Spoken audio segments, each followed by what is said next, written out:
একটা ন্যারেটিভ এখানে আসছে যে আমরা 150টা আসন চেয়েছি। আমরা আমাদের জরিপ প্রথম দিনই আমরা তাদের কাছে দিয়ে দিয়েছি যে আমাদের জরিপে বাংলাদেশের 115টা আসনে জামাত ইসলাম থেকে আমাদের সাংগঠনিক অবস্থা ভালো।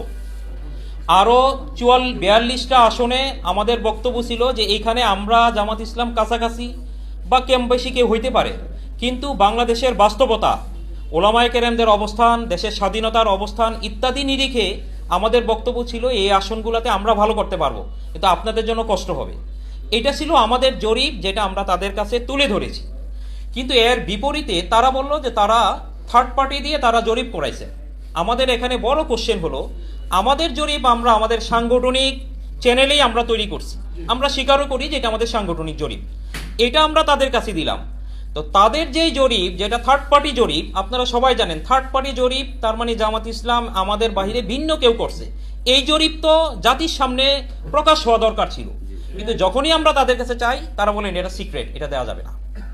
এইটা তাদের লাস্ট দিন পর্যন্ত, মানে আমরা সর্বশেষ যেদিন আমরা তাদের মিটিং থেকে বের হয়ে চলে আসলাম সেদিন পর্যন্ত তাদের বক্তব্য যে এই মানে সেদিন পর্যন্ত আমরা তাদের এই জরিপের চেহারাও দেখি নাই। তা আমাদের কথা হলো, আমরা আপনাদের জরিপ দিলাম, সমঝোতা কিভাবে হয়?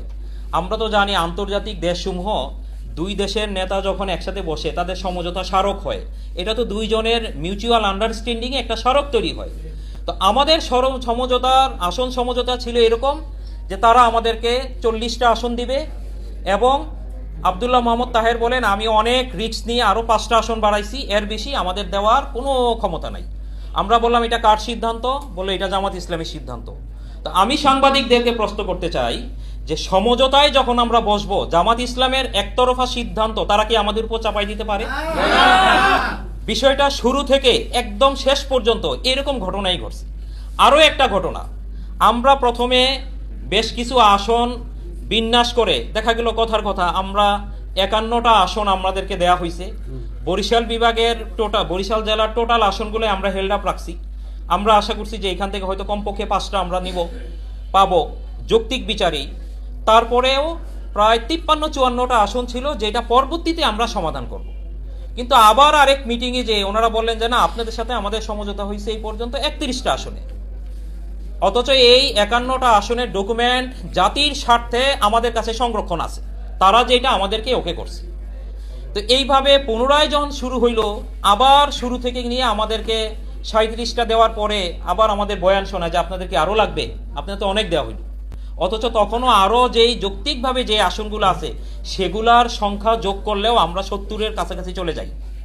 তো এই ছিল তাদের সাথে বক্তব্য। সর্বশেষ তারা আমাদেরকে, আপনারা যদি বলতে পারেন যে আপনারা লাস্ট মুহূর্তে কেন বের হলেন, তারা যে আমাদেরকে 45টা দিবে এই বক্তব্যটা পরিষ্কারভাবে তাদের মুখ থেকে বের হয়েছে লাস্টের দিন। যদি তারা শুরু থেকেই বলতো, আমরা তাদের ব্যাপারে শুরু থেকেই পদক্ষেপ নিতাম।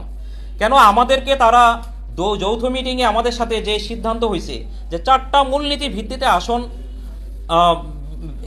বন্টন করা হবে, এর মধ্যে যার অবস্থান যেখানে ভালো, এইটা হইল প্রথম একটা ক্রাইটেরিয়া। কিন্তু আমরা দেখলাম আসন বন্টনের সময় আমাদের যেখানে শক্তিশালী অবস্থান তারা সেখানে বলতেছে যে এখানে আমাদের জেলা সভাপতিকে দিতে হবে, এখানে আমাদের সেক্রেটারিকে দিতে হবে, এখানে আমাদের আমির একজনকে কমিটমেন্ট করছেন তাদেরকে দিতে হবে, এইখানে বিগত 3 নির্বাচনে একজন প্রার্থীকে দাঁড়া করায় আমরা দিতে পারি নাই, তাকে দিতে হবে। অথচ ওই আসনগুলাতে আমরা, মানে সাংবাদিকদের নিরপেক্ষ জরিপেও প্রমাণিত হবে আমরা সেখানে শক্তিশালী। এবং আমরা আপনাদের সামনে আল্লাহর উপর তাওয়াক্কুল করে ঘোষণা করতেছি 12 তারিখের পরে আমরা ওই আসনগুলা আবারও বলবো যে এই আসনগুলা তারা আমাদের কাছ থেকে নিতে চেয়েছিল। এরকম একটা অবস্থা তারা যেটা তৈরি করে, যেখানে আমরা গতকাল বলেছি যে তাদের সাথে সমঝোতা বসা আমাদের আত্মমর্যাদার একটা প্রশ্ন ছিল, জাতির গণ আকাঙ্ক্ষাকে প্রশ্নবিদ্ধ করে ফেলা হয়েছিল। এবং যেভাবে বিএনপি জোট সেটা একটা স্বতন্ত্র জোট, আমরা তো সেই জোটে নাই। কিন্তু আমাদের জোটের প্রভাবশালী কেউ যদি বলে যে নির্বাচনের পরে তাদের সাথে আমরা একসাথে সরকার করব, তার মানে এটা বুঝায় কোন জিনিস মিনিং করে। সামগ্রিক এই অবস্থান থেকেই আমরা আমাদের এই কঠিন সিদ্ধান্ত নেওয়া যে আমরা সবাইকে নিয়ে একসাথে চলার যে আমরা পরিকল্পনা করেছিলাম, এটা মারাত্মক রকমের ভাবে ষড়যন্ত্রের মধ্যে পড়ে গেছে, বাধাপ্রাপ্ত হয়ে গেছে। তো ইসলাম, দেশ এবং মানবতার বৃহত্তর কল্যাণের নিরিখেই আমাদের নিজেদেরকে তখন এই কঠিন সিদ্ধান্ত নিতে হইল।